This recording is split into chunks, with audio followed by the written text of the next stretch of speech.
ಕೇರಳ ರಾಜ್ಯದಿಂದ ಕೊಡಗು ಜಿಲ್ಲೆಗೆ ಪ್ರವಾಸಿಗರನ್ನ ಕರೆತರುವಂತಹ ಬಸ್ಗಳ ಹಾವಳಿ ದಿನದಿಂದ ದಿನಕ್ಕೆ ಮಿತಿ ಮೀರ್ತಾ ಇದೆ.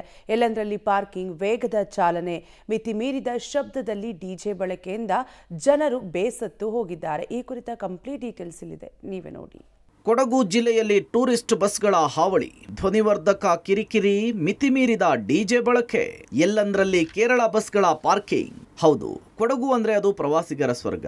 ಈ ಸ್ವರ್ಗವನ್ನು ನೋಡೋದಕ್ಕೆ ಬರುವ ಪ್ರವಾಸಿಗರ ಹುಚ್ಚಾಟ ಒಂದು ಕಡೆಯಾದ್ರೆ, ಕಳ್ಳಾಟ ಮೆರೆಯುತ್ತಾ ಕರ್ನಾಟಕಕ್ಕೆ ಟ್ಯಾಕ್ಸ್ ನೀಡದೆ ವಂಚಿಸ್ತಾ ಇರುವ ಬಸ್ ಟ್ಯಾಕ್ಸಿಗಳ ಸಂಖ್ಯೆಯೇ ಹೆಚ್ಚಾಗಿದೆ. ಕೊಡಗು ಜಿಲ್ಲೆಗೆ ಅದೆಷ್ಟೋ ಲಕ್ಷಾಂತರ ಪ್ರವಾಸಿಗರು ಬಂದು ಹೋಗ್ತಾರೆ. ಆದ್ರೆ ಈ ಪ್ರವಾಸಿಗರನ್ನ ಕರೆತರುವ ಭಾರೀ ಗಾತ್ರದ ವಾಹನಗಳು ಮಾತ್ರ ಯಾವುದೇ ತೆರಿಗೆಯನ್ನು ಕೊಡದೆ ಕೊಡಗಿನಲ್ಲಿ ರಾಜಾರೋಷವಾಗಿ ತಿರುಗಾಡ್ತಿವೆ. ಅದರಲ್ಲೂ ಕೇರಳ ರಾಜ್ಯಕ್ಕೆ ಸೇರಿದಂತಹ ಬಸ್ಸುಗಳೇ ಬಹುಪಾಲು ಕಂಡು ಬರ್ತಾ ಇದೆ. ಕೇರಳದಿಂದ ಕೊಡಗಿಗೆ ಎಂಟ್ರಿ ಆಗುವ ಹೊರ ರಾಜ್ಯದ ಬಸ್ಸುಗಳು ಎಗ್ಗಿಲ್ಲದೆ ಕೊಡಗಿಗೆ ಎಂಟ್ರಿ ಕೊಡ್ತಿದೆ. ಕೇರಳದಿಂದ ನೂರಾರು ಬಸ್ಸುಗಳು ಕೊಡಗು ಜಿಲ್ಲೆಯ ಅನೇಕ ಸ್ಥಳಗಳಿಗೆ ಬರ್ತಿದೆ.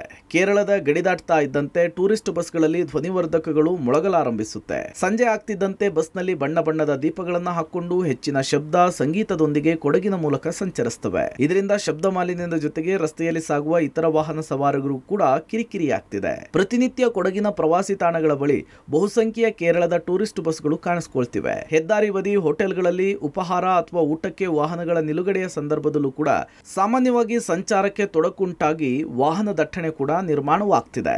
ಕೊಡಗಿಗೆ ಕೇರಳ ಹಾಗೂ ಅಂತಾರಾಜ್ಯ ಬಸ್ಗಳು ವಿಪರೀತ ಬರ್ತಾ ಇತ್ತು. 150ರಿಂದ 200 ಬಸ್ ಅಷ್ಟು ಬರ್ತಾ ಇದೆ. ಅವರೆಲ್ಲ ಪರ್ಮಿಟ್ ತಗೊಂಡು ಬರ್ತಿದ್ದಾರೆ ಹೊರತು ಅವ್ರು ಯಾರು ಕರೆಕ್ಟಾಗಿ ತೆರಿಗೆ ಕಟ್ತಾ ಇರಲಿಲ್ಲ ಅನ್ನೋದು ಗಮನ ಬಂತು. ಆದರೆ ಯಾರೂ ಆನ್ಲೈನ್ ಕಟ್ಟಿಲ್ಲ ಅನ್ನೋದಕ್ಕೆ ಉದಾಹರಣೆ ತೆರಿಗೆ ಹಾಕಿರೋದೆಲ್ಲ ಗೋಣಿಕೊಪ್ಪದ, ಕುಶಾಲನಗರ ಅದರೊಳಗಡೆ ವ್ಯಾಪ್ತಿಯಲ್ಲೇ ಅನ್ನೋದು ಕನ್ಫರ್ಮ್ ಆಯಿತು. ಈಗ ಅಧಿಕಾರಿಗಳಿಗೆ ನಾವು ಅಲ್ಲಿ ಚೆಕ್ ಪೋಸ್ಟ್ಗಳನ್ನ ನಿರ್ಮಿಸಬೇಕು. ಸರ್ಕಾರಕ್ಕೆ ಬರುವಂಥ ಹಣವನ್ನು ಯಾವುದೇ ಕಾರಣಕ್ಕೂ ಅದನ್ನು ಸೋರಿಕೆಯನ್ನು ಮಾಡಬಾರ್ದು ಅಂತೇಳಿ ಅವ್ರಿಗೆ ಒಂದು ಮನವಿ ಕೊಟ್ಟಿದ್ದೀವಿ. ಬಸ್ಗಳಲ್ಲಿ ಡಿಜೆ ಹಾಕೊಂಡು ರಸ್ತೆಯಲ್ಲಿ ನಿಂತು ಕುಣಿಯುವಂಥದ್ದು, ಮೋಜು ಮಸ್ತಿ ಮಾಡುವಂಥದ್ದು ದೃಶ್ಯವನ್ನು ನಾವು ಕಂಡಿದ್ದೇವೆ. ಸಾರ್ವಜನಿಕರಿಗೆ ಕಿರಿಕಿರಿ ಉಂಟಾಗುವಂಥ ಕೆಲಸ ಮಾಡಬಾರ್ದು ಅಂತ ಪೊಲೀಸವ್ರಿಗೂ ಸಹಿತ ಮನವಿ ಮಾಡಿದ್ದೀವಿ. ಈಗಾಗಲೇ ಪೊಲೀಸ್ನವರು ಡಿಜೆ ಸೌಂಡ್ಸ್ ಬರೋದು ಮತ್ತು ಸೌಂಡ್ಸ್ ಅತಿಯಾಗಿ ಹಾಕೊಂಡ್ಬರುವಂಥವ್ರಿಗೆ ಈಗಾಗಲೇ ಕ್ರಮ ಸ್ಟಾರ್ಟ್ ಮಾಡಿದ್ದಾರೆ. ಕರ್ನಾಟಕಕ್ಕೆ ತೆರಿಗೆ ನೀಡದೆ ಕೇರಳ ಬಸ್ಗಳ ವಂಚನೆ. ಕೇರಳದ ಟೂರಿಸ್ಟ್ ಬಸ್ಗಳು ಕರ್ನಾಟಕಕ್ಕೆ ಯಾವುದೇ ತೆರಿಗೆಯನ್ನ ನೀಡದೆ ವಂಚಿಸ್ತಾ ಇವೆ. ಅಲ್ಲದೆ ಬಣ್ಣ ಬಣ್ಣದ ಲೈಟಿಂಗ್ ಹಾಗೂ ಡಿಜೆಗಳನ್ನು ಬಳಸಿಕೊಂಡು ಸಾರ್ವಜನಿಕರಿಗೆ ತೊಂದರೆ ಮಾಡ್ತಿದ್ದಾರೆ.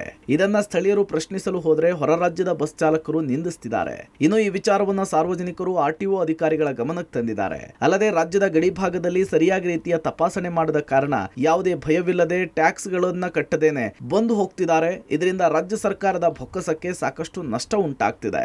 ಟ್ಯಾಕ್ಸ್ ಕಟ್ಟಿಲ್ಲ ಅಂತ ಅಂದ್ಬಿಟ್ಟು ಪಬ್ಲಿಕ್ಸ್ ಕಂಪ್ಲೇಂಟ್ ಮಾಡಿದ್ದಾರೆ. 1,27,00,000 ರೂಪಾಯಿ ಟ್ಯಾಕ್ಸ್ ಕಲೆಕ್ಟ್ ಮಾಡಿ 40 ಗಾಡಿಗೆ ಕೇಸ್ ಬುಕ್ ಮಾಡಿದ್ದೀನಿ ನಾನು ಇವತ್ತು. ಮಾಕುಟ್ಟದಲ್ಲಿ ಆರ್ಟಿಒ ಚೆಕ್ ಪೋಸ್ಟ್ ಇಲ್ಲ. ಅವ್ರು ಬಂದಿದ್ನ ನಾವು ಗೋಣಿಕೊಪ್ಪ ತಿತಿಮತಿಯಲ್ಲಿ ಚೆಕಿಂಗ್ ಮಾಡಿ ಟ್ಯಾಕ್ಸ್ ಕಟ್ಟಿಲ್ಲ ಅಂತಂದ್ರೆ ಪರ್ಮಿಟ್ ಮೇಲೆ ಟ್ಯಾಕ್ಸ್ ಕಲೆಕ್ಟ್ ಮಾಡ್ಕೊಳ್ತಾ ಇದೀವಿ. ಅದು ಬಿಟ್ರೆ ಇಲ್ಲಿ ವೈಲೇಷನ್ ಯಾರ್ಯಾರು ಮಾಡಿದ್ದಾರೆ ಅವರಿಗೆಲ್ಲ ವಾರ್ನ್ ಮಾಡಿದೀವಿ, ಈ ತರ ಮಾಡಬಾರ್ದು ಅಂತ ಅಂದ್ಬಿಟ್ಟು. ಮಾಡಿರೋರಿಗೆ ಫೈನ್ ಕೂಡ ಹಾಕಿದೀವಿ. ಡಿಜೆ ರನ್ನಿಂಗ್ ಇದ್ರೆ ಕೇಸ್ ಬುಕ್ ಮಾಡಬಹುದು, ಸ್ಪಾಟ್ ಫೈನ್ ಹಾಕ್ಬಹುದು. ಕಟ್ಟಲ್ಲ ಅಂತಂದ್ರೆ ಅವ್ರು ಕೇಸ್ ಬುಕ್ ಮಾಡಬಹುದು. ಟ್ರಾಫಿಕ್ ವೈಲೇಷನ್ ಮಾಡೋದು ಆ ತರ ಆಗ್ತಿದೆ. ಅದ್ರ ಬಗ್ಗೆ ತಗೊಂಡಿದ್ದೀವಿ ಆಲ್ರೆಡಿ. ಒಟ್ನಲ್ಲಿ ಕಳೆದ ಕೆಲ ದಿನಗಳಿಂದ ಕೊಡಗು ಜಿಲ್ಲೆಗೆ ಪ್ರತಿನಿತ್ಯವೂ ಕೂಡ ನೂರಾರು ಸಂಖ್ಯೆಯಲ್ಲಿ ಕೇರಳ ಟೂರಿಸ್ಟ್ ಬಸ್ಗಳು ಎಂಟ್ರಿ ಕೊಡ್ತಿವೆ. ಆರ್ಟಿಒ ಅಧಿಕಾರಿಗಳು ಎಚ್ಚೆತ್ತು ಸೂಕ್ತ ಕ್ರಮವನ್ನು ಜರುಗಿಸಬೇಕು ಅಂತ ಹೇಳಿ ಸ್ಥಳೀಯರು ಆಗ್ರಹಿಸಿದ್ದಾರೆ. Mallikarjun, public TV, Madikeri.